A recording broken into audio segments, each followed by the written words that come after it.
अस्सलाम वालेकुम रहमतुल्लाहि व बरकातुहू। मेरा नाम अरीज राजपूत है। मैं अरीज ऑनलाइन अकेडमी की ऑनर हूँ। आप सबको मैं इस प्लेटफॉर्म पर एक बार फिर से खुशामदीद।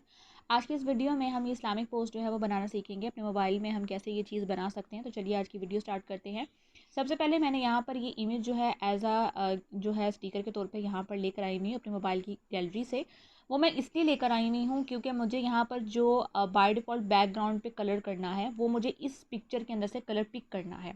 ये एक अलग फंक्शन होता है जो मैं आपको इसी में वीडियो में जो है सिखाने वाली हूँ। वो ये है कि किसी भी चीज़ का आपने अगर कलर पिक करना है, जैसे कि कोई आपको ब्राउज़र अच्छा लगा है, आपको कोई स्टिकर अच्छा लगा है, लेकिन वो पिक्चर की फॉर्म में आप वो अपनी डिज़ाइनिंग में कहीं ना कहीं कलर इस्तेमाल करना चाहते हैं, लेकिन आपको कलर पिक करने का नहीं पता, तो वो यहाँ पर हम वो चीज़ भी सीखेंगे। सबसे पहले आपके पास जो भी आपका बैकग्राउंड का ऑप्शन है, आपने वहाँ जाना है, आपने कलर्स में जाना है, आपको ग्रेडियंट कलर चाहिए। अब ग्रेडियंट कलर में रहेंगे। ग्रेडियंट कलर में रहने के बाद मैं भी फ़िलहाल ये पिंक कलर वाला अप्लाई किया है, क्योंकि मैं आपको बनाना सिखाना चाहती हूँ, तो इसलिए मैं पिंक कलर वाला अप्लाई किया है। अब मैं ये वाइट वाले ऑप्शन में जाऊँगी और यहाँ से जो है ये वाला पहले मैंने वाइट वाला लेयर सेलेक्ट की है और उसके बाद मैं यहाँ से जो कलर एक आपका पर पेंट बॉक्स बना हुआ है वहाँ जाऊँगी और यहाँ से जो कलर पिकर है मैं इसमें जाऊँगी। अब यहाँ से जो ये वाला एक फॉर्म मैंने एज अ पिक्चर की फॉर्म में लेकर आई थी, मैं एज अ बैकग्राउंड नहीं लेकर आई, इस बात को ध्यान रखिएगा। तो बैकग्राउंड ना लाने की वजह यही थी कि मैं बैकग्राउंड को यहाँ से कलर पिक नहीं कर सकती, ठीक है। तो यहाँ से हम एज अ स्टिकर के तौर पर जो भी चीज़ लेकर आएंगे उसका कलर जो है बआसानी हम पिक कर सकते हैं। तो यहाँ पर देखिए आपका कलर जो है वो चेंज हो रहा है। मैं डार्क वाली साइड पर चली जाऊँ तो डार्क वाला साइड जो है वो कलर पिक हो गया। मुझे लाइट कलर चाहिए तो मैं इसलिए मिडिल में रहूँगी और उसको टिक कर दूँगी। उसके बाद यहाँ से मैं इसको ओके कर दूँगी। अब मेरे पास यहाँ पर जो है वो कलर चेंज हो चुका है। अब मुझे इस कलर को चेंज करना है। मैं इस लेयर में जाऊँगी, इसको पहले सेलेक्ट करूँगी, फिर कलर पिकर में जाऊँगी, फिर यहाँ से मैं सेलेक्ट करूँगी और यहाँ से बकेट में जाके यहाँ पे मैंने डार्क वाला सेलेक्ट कर लिया और ओके कर दिया। अब मेरे पास सेम वही कलर बन गया जो मेरी इस इमेज में यूज़ हुआ है। दूसरा यहाँ पर आ जाए तो यहाँ पर एक फ्रेम का इस्तेमाल किया हुआ है। यहाँ पे फ्रेम जो है वो मैंने यहीं से लिया हुआ है, उसकी ओपेसिटी को मैंने कम किया है और उसका जो स्ट्रोक है वो मैंने थोड़ा सा इंक्रीज़ कर दिया है और उसका जो कलर है वो मैंने दे दिया है वाइट। ठीक है, अब यहाँ से आप इसको सेट कर सकते हैं अपने फ्रेम के साथ। जिस तरह आपको फ्रेम की सेटिंग करनी है आप उस हिसाब से यहाँ पर इसके साइज़ को स्ट्रेचेबल कर सकते हैं, ठीक है, और एडजस्ट कर लें। चलें और लेयर में जाते हैं और इस लेयर को हम लॉक कर देते हैं। अब हमारे पास ये आ गया। नेक्स्ट हमारे पास आ जाते हैं ये सर्कल्स बनाना, ये शेप्स बनाना। तो शेप्स की तरफ चलते हैं। आपने अगेन शेप्स में जाना है। यहाँ से जो रेक्टेंगल शेप है इसका आपने राउंडेड जो है वो आपने राउंड कॉर्नर्स को जो है वो राउंड कर देना है। उसके बाद आपने इसको डन कर देना है। डन कर देने के बाद आपने इसका साइज़ जो है वो थोड़ा सा छोटा कर देना है और उसको थोड़ा सा स्ट्रेचेबल कर देना है, ठीक है। और यहाँ से इसको इस तरह फिर आपने शेप में जाना है। शेप में चले जाने के बाद आपने सर्कल में जाना है। सर्कल में चले जाने के बाद आपने इस सर्कल को सबसे पहले देना है शेडो। शेडो आपने ब्लैक कलर में ही देना है, लेकिन अब आपकी मर्ज़ी है, अगर आप कोई और भी कलर देना चाहें तो दे सकते हैं। और इसको मैंने सेट किया थोड़ा सा वाई एक्सिस पर, ठीक है, और यहाँ पर, और इसको थोड़ा सा मैंने ब्लर में दे दिया। अब यहाँ पर आ जाएं। इसको मैंने थोड़ा सा ऐसे कर लिया और मैंने इस सर्कल के साथ इसको नॉर्मली एडजस्ट कर दिया यहाँ पे, ठीक है। आप इसको यहाँ पर एडजस्ट कर सकते हैं दोनों चीज़ों को जैसे आपको सहूलत हो। उसके बाद आपने क्या करना है, उसके बाद आपने ये करना है कि आपने यहाँ से जो सर्कल है उस वाले सर्कल को सिलेक्ट करना है और यहाँ पर आपने टेक्सचर अप्लाई करना है।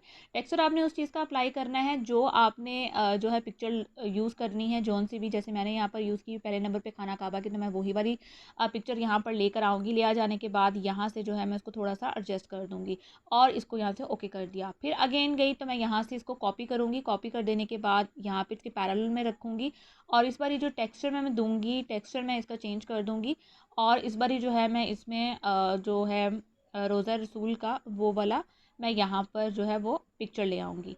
इसके बाद ये जो इसका बैकग्राउंड है सेम इसी तरह मैं इस बॉक्स को भी कॉपी करूँगी। कॉपी कर देने के बाद मैं इसकी लेयर में आऊँगी। लेयर में जाने के बाद यहाँ से लॉन्ग प्रेस करते हुए इसको इसकी लेयर के नीचे लेके गई ताकि ये वाली जो चीज़ है इसके बैक पे चले जाए और यहाँ पर आ जाए। तो ये चीज़ इस तरह एडजस्ट हो गई।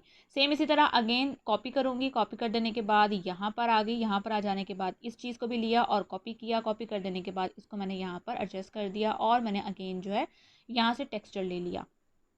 टेक्सचर में मैंने इस बार जो पिक्चर ली वो मैंने मस्जिद अक्सा की ली और यहाँ से इसको मैंने यहाँ से इसको एडजस्ट इस तरह कर दिया, ठीक है, यहाँ पर ऐसे, और इसको ओके कर दिया।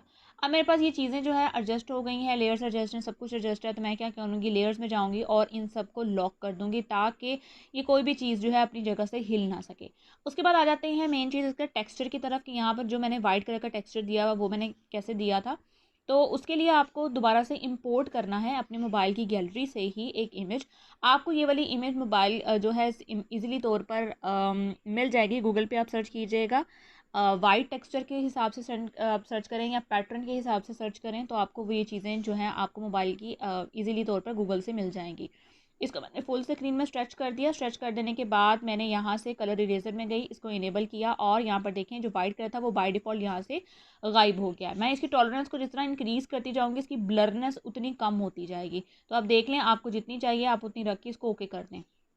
अब यहाँ पर लेयर में चले जाने के बाद मैं लेयर में आऊँगी और इसको मैं ड्रैग करती हुई सबसे नीचे की तरफ को लेके जाऊँगी, क्योंकि ये सारी चीज़ों के ऊपर आ रहा है तो मुझे सब चीज़ों के ऊपर इसकी अपीयरेंस नहीं चाहिए, मुझे सिर्फ इसकी बैकग्राउंड के ऊपर जो अपीयरेंस चाहिए। ठीक है, तो यहाँ पर मैं लेकर आई और इसको भी मैंने लेयर को लॉक कर दिया। अब मेरे पास मुकम्मल तौर पर मेरा एक जो कह लें फॉर्मेट जो है वो तैयार है। उसके बाद आ जाती है टेक्स्ट की बारी। तो टेक्स्ट में आप आज यहाँ पर आ जाएँ। टेक्स्ट में आ जाने के बाद आपने अपने टेक्स्ट को कॉपी किया होगा, मैंने यहाँ पे कॉपी किया हुआ है, तो मैं इसी टेक्स्ट को यहाँ पर जस्ट पेस्ट कर देना है। उम्मीद करती हूँ आपको ये चीज़ जो है समझ में आ रही होगी और आपके लिए ये आसान भी होगी, क्योंकि इसमें ऐसा कुछ भी नहीं मैं कहूँगी कि जो आपको मुश्किल लगे। उम्मीद करती हूँ आप इस चीज़ की प्रैक्टिस लाजमी तौर पर करेंगे और आपको जो है ये बहुत मज़े का भी लगेगा जब आप काम करने लगेंगे इस पर। उसके बाद आप इसको फॉर्मेट की तरफ आ जाएँ, फ़ॉन्ट में आ जाएँ। फ़ॉन्ट में आ जाने के बाद इसमें कोई भी आप फ़ॉन्ट दे दें जौन सा आपको लगे कि मुझे ये वाला फ़ॉन्ट जो है वो चाहिए है, जो अच्छा लगेगा, और यहाँ पर आप उस फ़ॉन्ट को यहाँ पर जस्ट हल्की सा अप्लाई कर दें। ठीक है, यहाँ पर ये आ गया। उसके बाद नेक्स्ट आ जाते हैं। तो नेक्स्ट आपका फिर एक पैराग्राफ है, मैं इस पर एक को डिलीट करती हूँ फ़िलहाल के लिए, और यहाँ पर ये चीज़ है, इसकी पैडिंग दे देती हूँ ताकि टेक्स्ट जो है वो वाज़े तौर पे अपने बॉक्स से ज़रा निकल आए और थोड़ा सा शो हो जाए।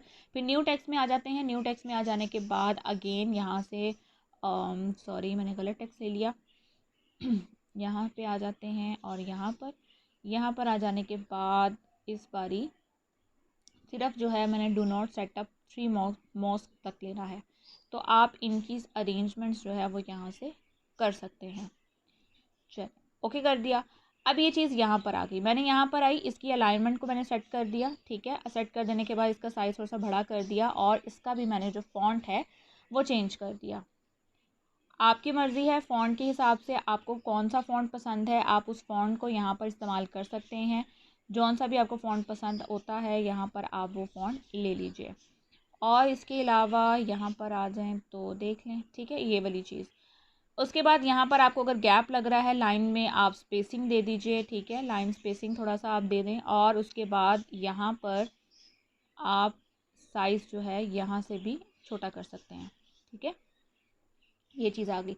अब यहाँ पर जो कलर है, जो कलर मैंने दिया है वो यहाँ पर आप देख लीजिए। सेम यहाँ पर इस तरह इसको सिलेक्ट करना है इन एरोज़ को, और आप अपनी मर्ज़ी से यहाँ पर जो है वो कलर अप्लाई कर सकते हैं। जैसे कि ये वाला गोल्डन कलर टाइप था तो ये वाला यहाँ आप कर सकते हैं। सेट ऑन जर्नी में जाना है, अगेन यहाँ से एरो जो है आप मूव करवाएंगे और आप यहाँ पर सेट ऑन जर्नी, जिस तरह भी आपने जितने एरिया में आपने वो वाला कलर फिल करना है आप वो फिल कर सकते हैं और ओके कर दीजिए। उसके बाद सेम यहीं पर बाकी की ऑप्शंस हैं, आपने यहाँ पर टेक्स्ट ऐड कर देना है और आपका मुकम्मल तौर पे जो डिज़ाइन है सेम आपका वो वाला तैयार हो जाएगा। उम्मीद करती हूँ आपको वीडियो पसंद आई होगी, आपको ये काम भी आसान लगा होगा। अगर पसंद आई हो तो प्लीज़ हमारे चैनल को लाइक और सब्सक्राइब और शेयर करना मत भूलिएगा। मिलते हैं अगली किसी वीडियो में। अपना बहुत सारा ख्याल रखिएगा, दुआ में मुझे याद रखिएगा। अल्लाह हाफिज़।